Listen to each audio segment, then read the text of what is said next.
The street was quiet. It was late. She had no idea someone was waiting for her in the shadows. Within seconds, the calm was shattered. There was a sudden noise, a shift in her voice, and then silence. What followed was so violent, so planned, that investigators were left stunned. But the most disturbing part? She had warned everyone this could happen, and no one stopped it.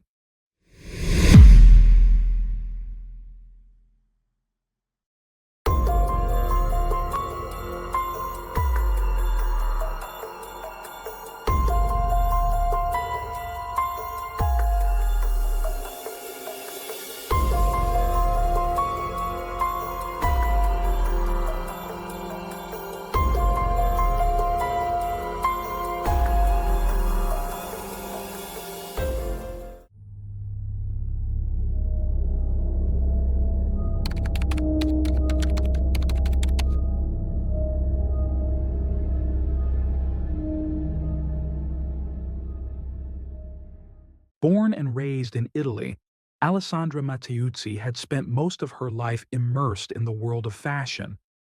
At 56, she worked as a sales representative for a boutique that specialized in women's clothing. Those who knew her best described her as dependable, thoughtful, and refined. She brought precision and grace to everything she did, whether it was assisting a client or caring for a loved one. Alessandra was known for her deep compassion.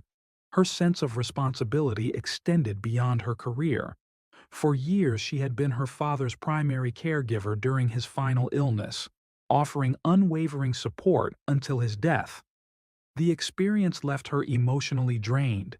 After his passing, she withdrew socially, turning inward and hesitating to pursue new relationships. Her mother, who lived in a care home and needed constant assistance, became the center of her daily life. Alessandra maintained a steady routine that included frequent visits to her mother and daily phone calls with her younger sister Stefania, with whom she shared an unshakable bond. Despite her reserved nature, Alessandra maintained an online presence. Her social media accounts revealed glimpses of a peaceful, structured life, photos from family gatherings, elegant outfits from work, and quiet moments at home with her pet. She was not reclusive, but she preferred calm settings and meaningful connections over large crowds or spontaneous socializing. Her world had become smaller, yet it remained deeply personal and intimate. That world shifted in the summer of 2021. It began, like many modern connections do, through social media. Alessandra came across the profile of a young man named Giovanni Padovani. Born in Sicily, Padovani was 26 years old and living a very different life. A professional football player with a side career in modeling, he was active and widely followed online. His posts often featured training clips, travel photos, and behind-the-scenes looks at photo shoots. His digital persona was polished, charming, and widely admired, especially by women. There was nothing about his profile that appeared suspicious. If anything, his openness and approachable tone gave the impression of someone self-assured but grounded. Despite their significant age gap, the initial interaction between Alessandra and Giovanni unfolded with surprising ease. He was respectful and kind, never dismissive or arrogant. Over time, their messages grew more frequent, moving from simple greetings to longer exchanges about daily life and personal thoughts. As their digital conversations evolved into real emotional exchanges, the bond deepened. They communicated almost daily, sharing photos, life updates, and words of encouragement. Eventually, Giovanni arranged to visit Alessandra in person. He traveled to Bologna, where she lived, and spent several days getting to know her in her own environment. He was gentle, observant, and never overstepped. One gesture in particular stood out. He offered to visit Alessandra's mother at the care home. That moment, simple yet meaningful, left a lasting impression. It suggested that he wasn't merely interested in Alessandra, but in the life she had built and the people she loved. In the months that followed, Giovanni continued to visit Bologna. He and Alessandra shared quiet moments, walking through the city, cooking meals, running errands together. He accompanied her in her routines and seemed to enjoy the slower pace of her world. He appeared to care deeply, capturing moments together in photos he sometimes posted online. In private messages, he offered her encouragement and affection. To those observing from the outside, it may have seemed like an unexpected but tender relationship, two very different lives finding common ground. But not long after the new year, that sense of security began to unravel. Padovani's tone shifted. He began calling more often, sometimes several times a day, and his questions became unusually specific. What once felt like affectionate curiosity turned into suspicion. He demanded to know whom she was speaking with, what she was doing, and why. Their chats transformed into interrogations, laced with doubt. Then came the accusations. He insisted she was hiding things from him, details, people, conversations. None of it had any foundation. His fixation didn't stop with Alessandra. He started calling Stefania directly, attempting to convince her of his distorted view of reality. He pleaded for her support, but as his behavior grew more erratic, his tone shifted from persuasion to aggression. Stefania remembered him yelling during phone calls, his voice raised, accusations flying. She eventually made the difficult decision to cut contact altogether. Alessandra, on the other hand, held on. She believed the storm would pass. She didn't argue or provoke. Instead, she tried to calm things, to restore balance. But the man who had once seemed so emotionally in tune began pushing further into her life. His jealousy took root. Casual social media activity, likes, photos, comments, triggered new rounds of conflict. He demanded explanations for even the smallest digital interactions. As his obsession grew, so did his need to control. He started calling at all hours of the night. His messages, once sweet, became a torrent, urgent, aimless, and constant, sometimes angry, sometimes apologetic. Alessandra's peace was shattered. His mood swings were exhausting, his expectations impossible. And yet, he continued to embed himself into her life in increasingly invasive ways. In early 2022, the situation escalated. After one of his visits, Alessandra noticed something was wrong with her digital accounts. She had been locked out of her email and social media profiles. Attempts to recover them revealed that the new passwords contained clues, phrases, and references connected directly to Giovanni. She suspected he had accessed her computer. The deeper she looked, the worse it became. Her WhatsApp account had been linked to a foreign device, and spyware was later discovered on her phone. This software wasn't just for monitoring, it gave Giovanni the ability to read her messages, review her call logs, and track her location in real time. His surveillance wasn't incidental, it was systematic and deliberate. That suspicion was confirmed when he began referencing private conversations, ones Alessandra had never shared with him. He knew who she had talked to and when. He confronted her with twisted interpretations of her digital interactions, convinced she was being unfaithful, even in the absence of any evidence. The intensity of his delusions only grew. He demanded proof of her whereabouts, short videos sent every 10 minutes. These clips were meant to verify where she was and who she was with. Refusing to comply brought out his rage. He'd threaten to end the relationship, accuse her of betrayal, or bombard her with messages until she gave in. His tone became cold, authoritarian. Alessandra no longer felt like a participant in the relationship. She felt surveilled, evaluated, and trapped. Then came the most chilling revelation. Giovanni had somehow gained access to her home surveillance system. A screenshot he shared in a message to his mother, a still image of Alessandra from inside her apartment, confirmed it.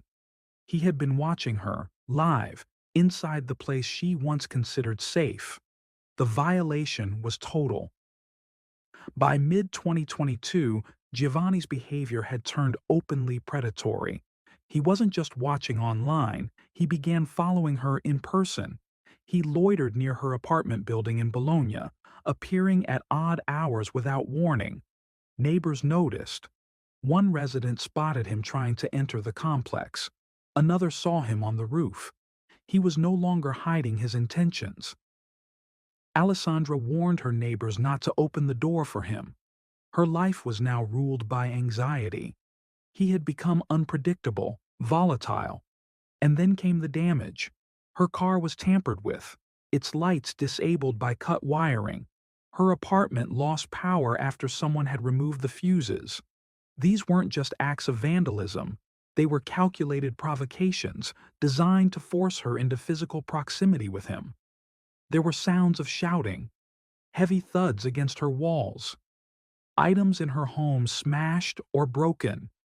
At one point, he climbed back onto the roof, attempting another break-in. His jealousy, once disguised as affection, had spiraled into obsession. All boundaries had been obliterated. The woman who had once lived a quiet, structured life, rooted in routine, family, and compassion, was now living in a state of constant fear. Alessandra was no longer in a relationship. She was being hunted. She began carrying pepper spray. It was a small shift, but for a woman who had once lived with grace and self-assurance, it marked a major emotional rupture. Fear had settled into every part of her day. She told friends and family that returning home filled her with anxiety. Occasionally, she found refuge at her sister Stefania's house. Though the temporary relief never lasted, her dog remained behind in the apartment, and for Alessandra, leaving him behind entirely wasn't an option. That emotional tether forced her back, again and again, into the orbit of danger. Between July and August, the situation became increasingly volatile. Alessandra confided in Stefania, sharing incidents of intimidation and escalating aggression. Still, even amid the fear, she continued looking for ways to diffuse the situation. She avoided direct confrontation, perhaps hoping that silence or calm might blunt the obsession. But Giovanni responded to her distance not with withdrawal, but with escalation. He took it as an affront, something that needed correcting. On July 29, 2022, Alessandra made her first formal move toward protection. She filed a police report documenting Giovanni's obsessive behavior, the repeated intrusions into her privacy, and his increasingly erratic presence around her home. She came prepared, with screenshots of messages, photos of him near her residence, and details of the stalking that had defined her recent months. But no urgent measures were taken. Days passed. The fear didn't subside.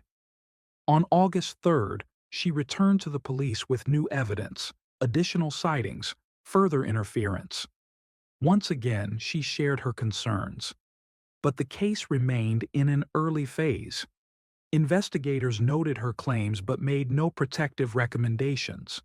There was no restraining order, no formal warning, no police presence near her building. By August 8th, she was back again. The harassment hadn't stopped. Giovanni continued to appear near her home and attempted to enter the building. She documented each new incident, the car damage, the power disruptions, and the attempted break-ins. His messages were growing more hostile. Still, the official response remained unchanged. A fourth visit came on August 13th. Alessandra, by then, was exhausted and terrified. She was being watched, followed, and digitally tracked. Giovanni's control extended into her private communications and daily routines. She made it clear she feared for her life. She gave police direct quotes from his messages, words filled with threats and psychological manipulation. One of her statements stood out with horrifying clarity. "I don't want to die." It was more than a plea. It was a warning. But even this wasn't enough to spur decisive action. Authorities pointed to procedural limitations. More witness statements were required. Some delays, they said, were due to vacation schedules. Investigators downplayed the danger. Because there had been no physical attack, some viewed the case as merely harassment, not as a precursor to violence. They underestimated what was unfolding in plain sight. Her family would later challenge that failure. They argued that the warnings had been clear, consistent, and serious. The progression was obvious.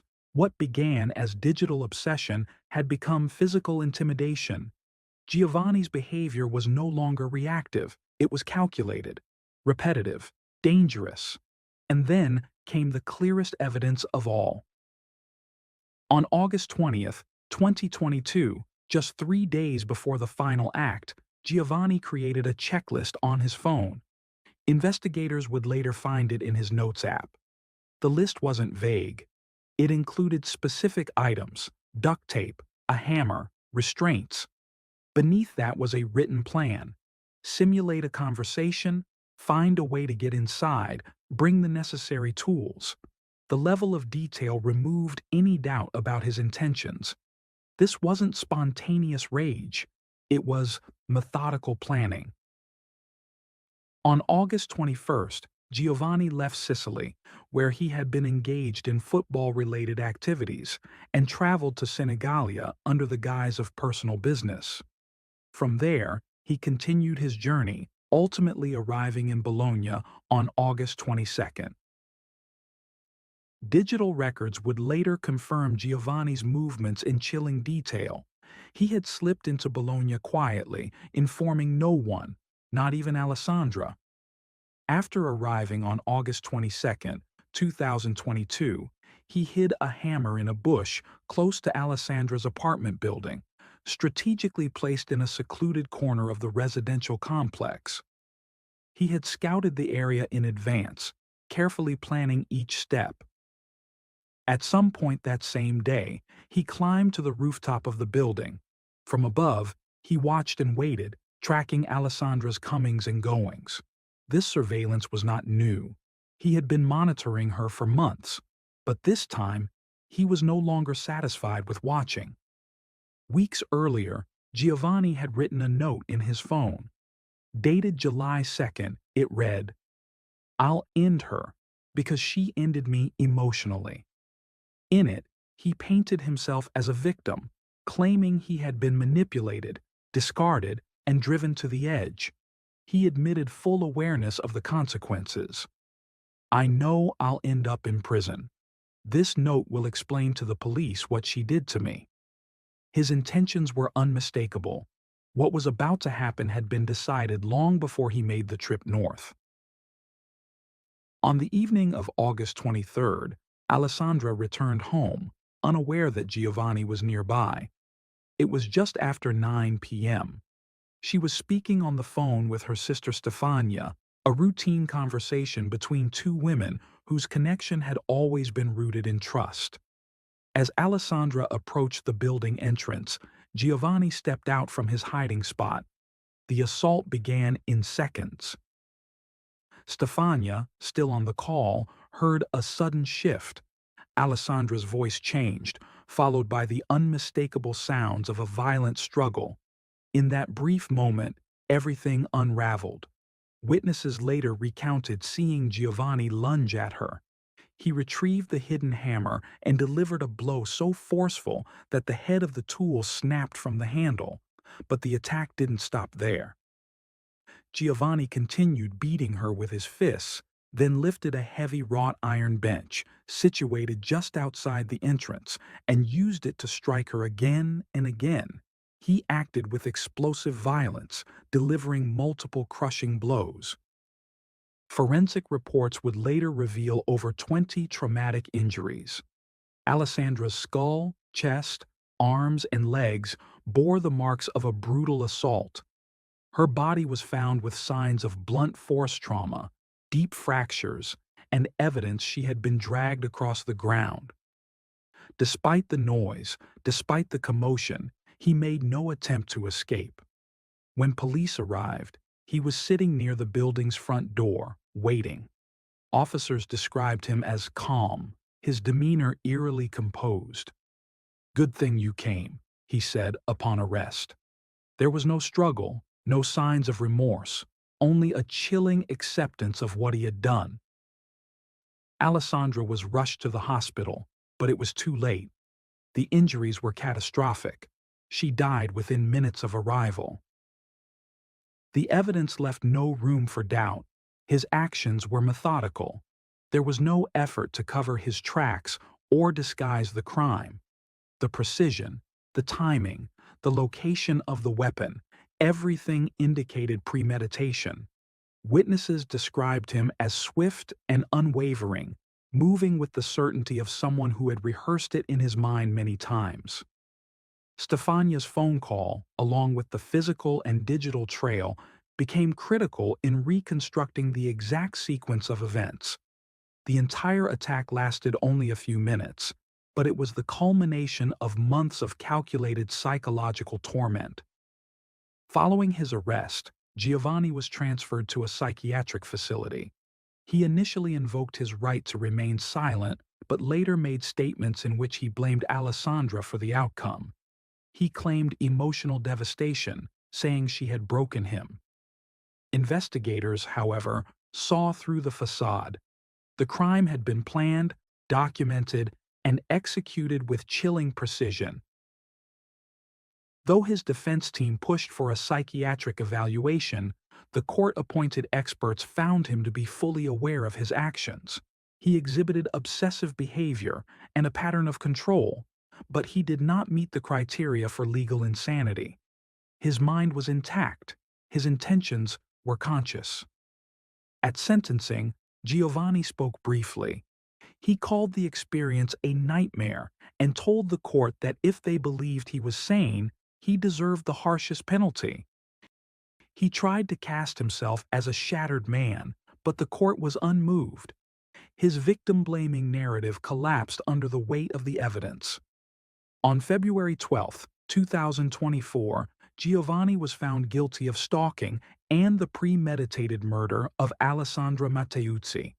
He was sentenced to life in prison. The court cited aggravating factors: the extreme cruelty of the attack, his lack of remorse, and the extensive psychological abuse that preceded the crime. The aftermath didn't end in the courtroom. After Alessandra's death, a wave of online hostility emerged, targeting her. On social media, cruel comments flooded the news articles. Strangers mocked her appearance, her clothing, her age, and the age gap between her and Giovanni. Some even suggested she had provoked him. Among the most shocking was a public comment from Donatello Alberti, a regional Red Cross official, who insinuated that her appearance justified his jealousy. The backlash was immediate. Alberti was swiftly removed from his position. Alessandra's family took action. They filed complaints against 25 individuals for their online abuse, and the Bologna prosecutor's office launched a rare and unprecedented investigation into posthumous cyber harassment. The case set a new legal precedent in Italy, marking one of the first times digital defamation against a deceased victim had been prosecuted at scale. In the eyes of the court and the public, Giovanni's crime was not just a murder. It was the endpoint of a long campaign of control, psychological, digital, physical, and a tragic illustration of a system that didn't act in time. Experts later identified his behavior as classic Othello syndrome, a pathological condition marked by delusional jealousy. Unlike ordinary jealousy, this disorder involves obsessive thoughts, irrational suspicion of infidelity, and a refusal to accept reality. In its most severe forms, it leads to violence. And for Alessandra Matteusi, it led to her death.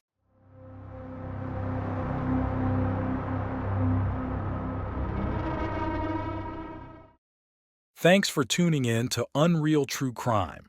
If you're intrigued by mysteries from around the world, check out our new channel, Latin Crimes, where we dive into the gripping true crime stories of Latin America.